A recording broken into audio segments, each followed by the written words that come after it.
Grandma, you want to lose it?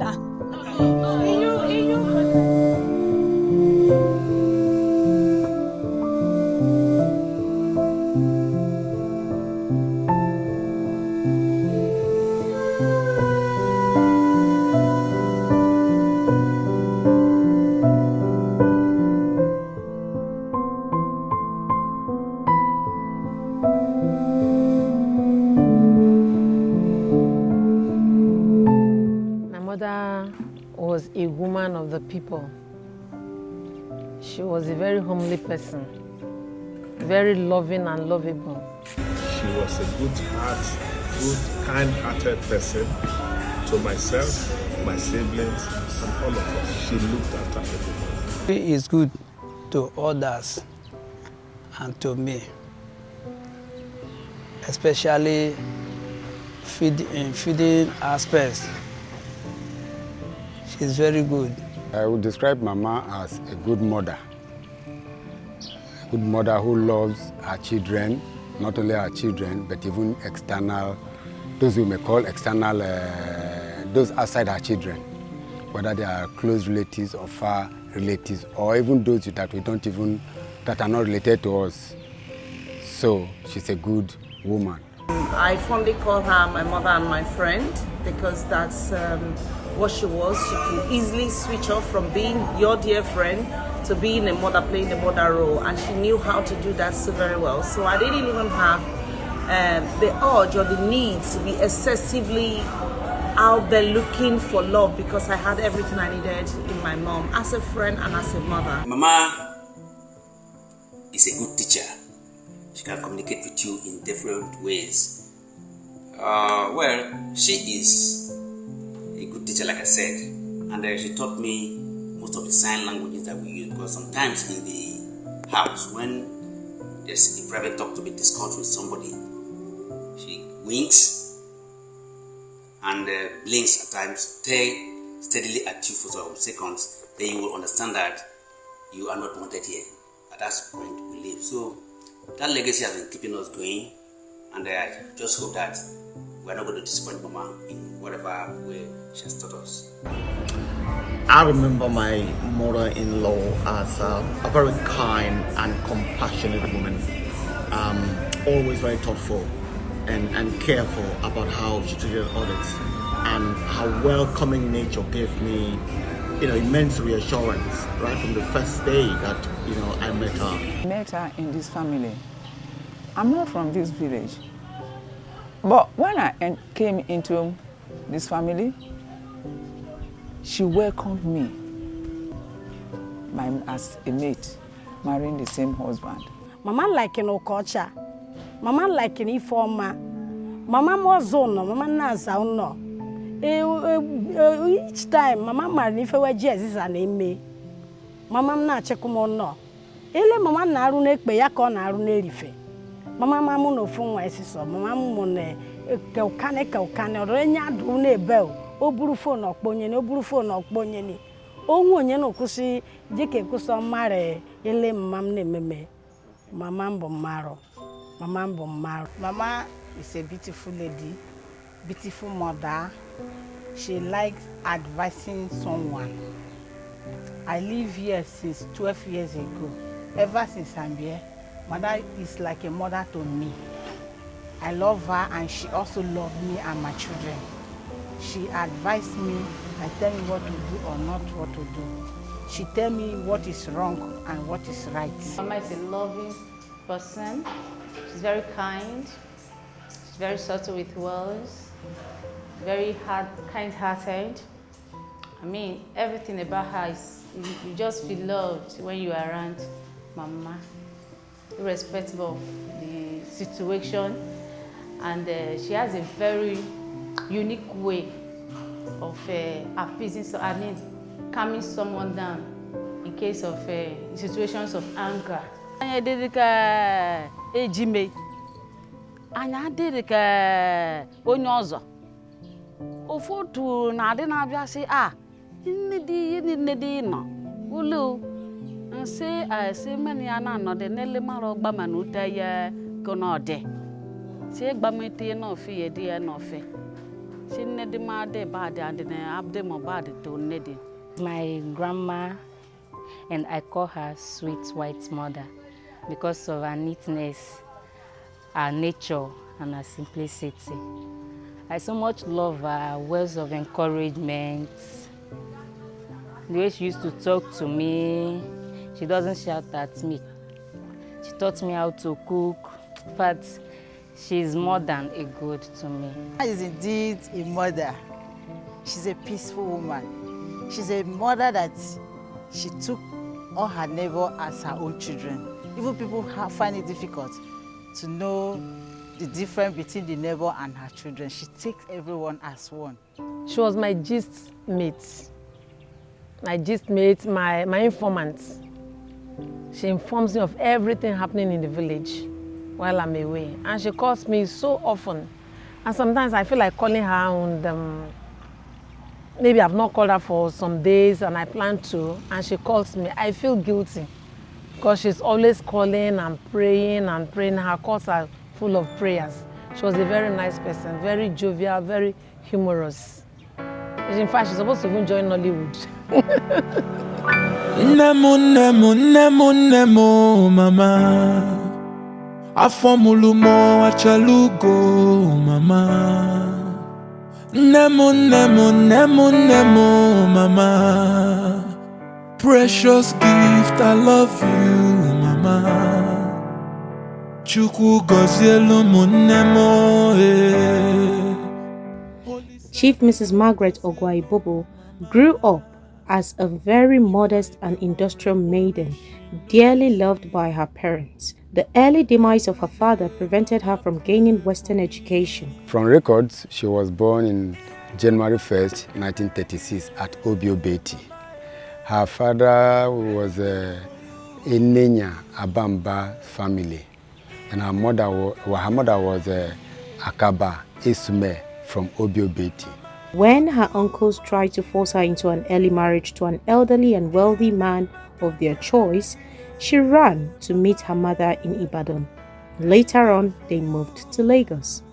It was interesting to know that after living Ibadan for about 65 years, she could still recognize the area where they lived. She still remembered the street's name and house number when she visited Ibadan in 2021 at age 85. What an intelligent woman she was. The father died on time. Then the mother remarried and moved over to Lagos. Then her uncles want to give her out in marriage against her consent to a very rich, wealthy man. But she didn't like it, so she had to run away and go to meet her mother at Lagos. So that was what took her from Obiobeti. So fortune brought her and my father together, and that is why they got married and gave birth to us. So from there, she came back to Umutu here. From Umutu, my father was a civil servant who was employed at Bendel State then. So he was deployed to Oranigbe to teach. We all went to Oranigbe. First of all, they were at Abudu. From Abudu, we came back to Umutu here. From Umutu to Oranigbe.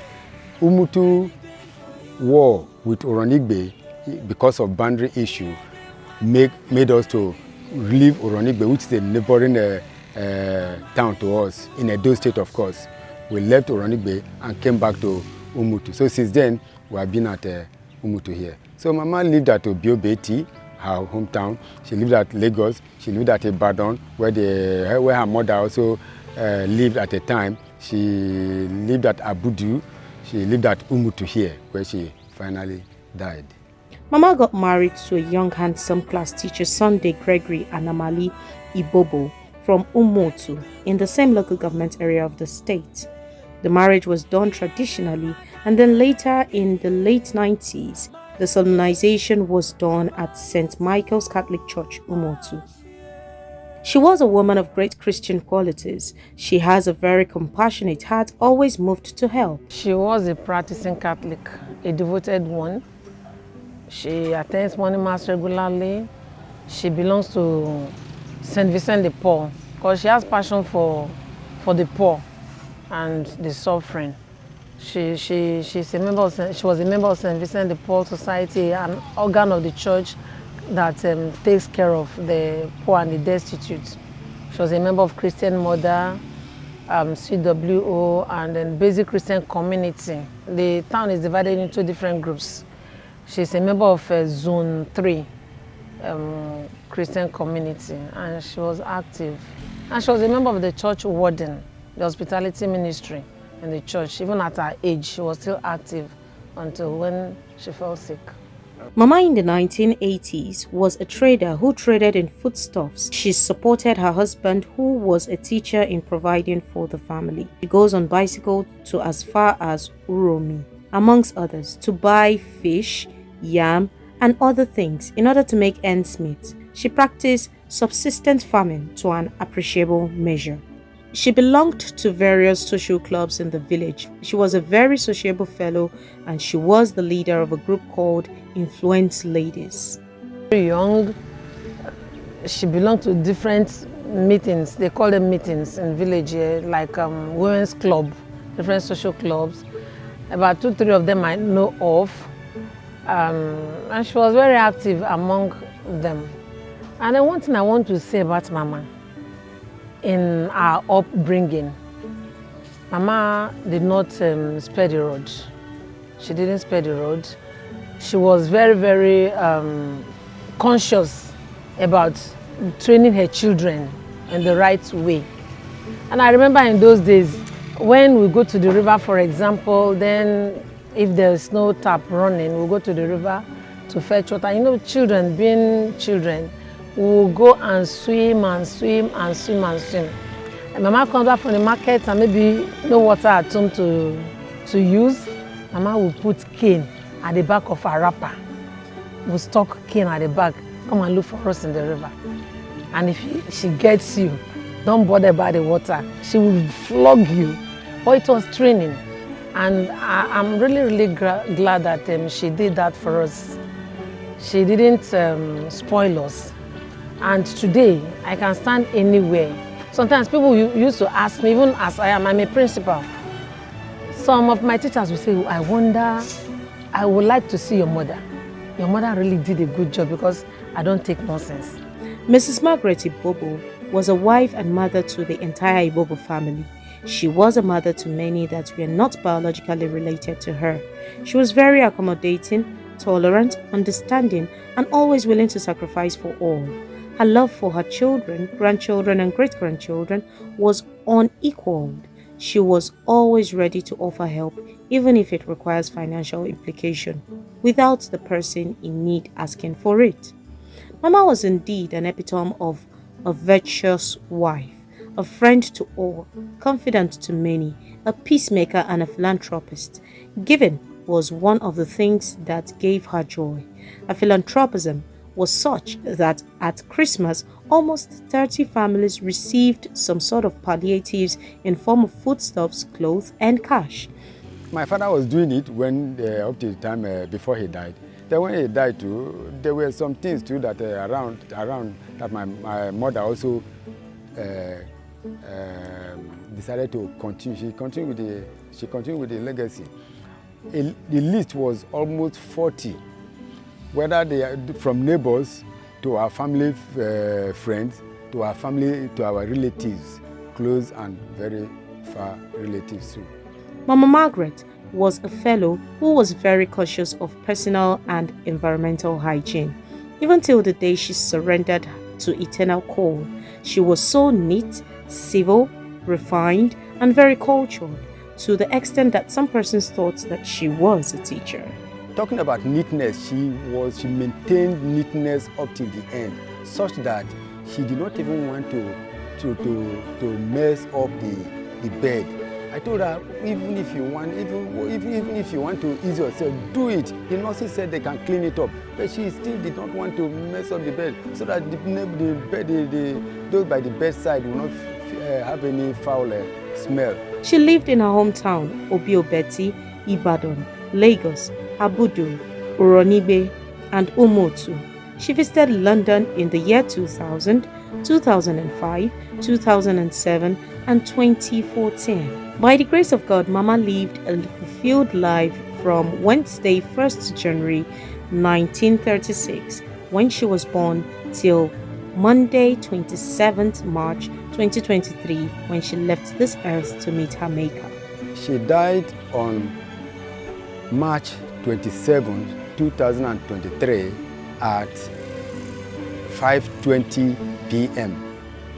She is survived by 7 children, 4 daughters-in-law, 1 son-in-law, 3 grandsons-in-law, 20 grandchildren, and 11 great-grandchildren, amongst other relatives. Mom is somebody that looks after everybody. He looked after me that in a way that I can never forget. Am I going to talk about being on her back on my way to the hospital when I have fever, or the food, the care, the love and care I received from my mom? There's not enough words.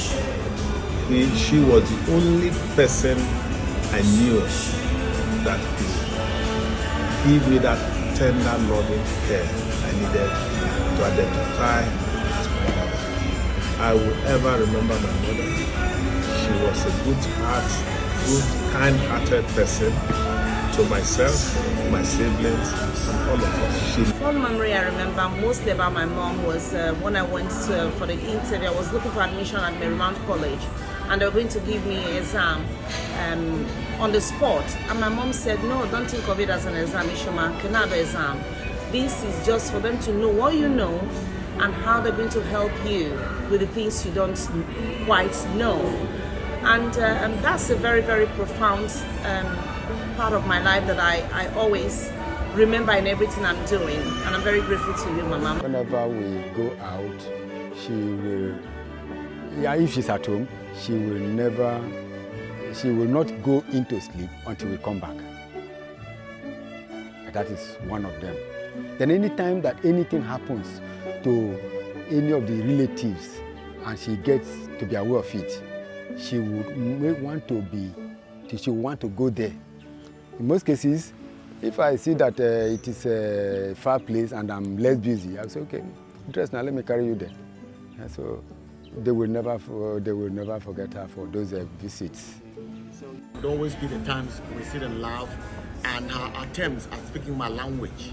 I mean, this is something she carried through, and even when I called, when she was so unwell, and I'm still trying to make that attempt to speak my language, just speaks about a woman who is always very conscious of making others feel comfortable in every situation. She vehemently refused.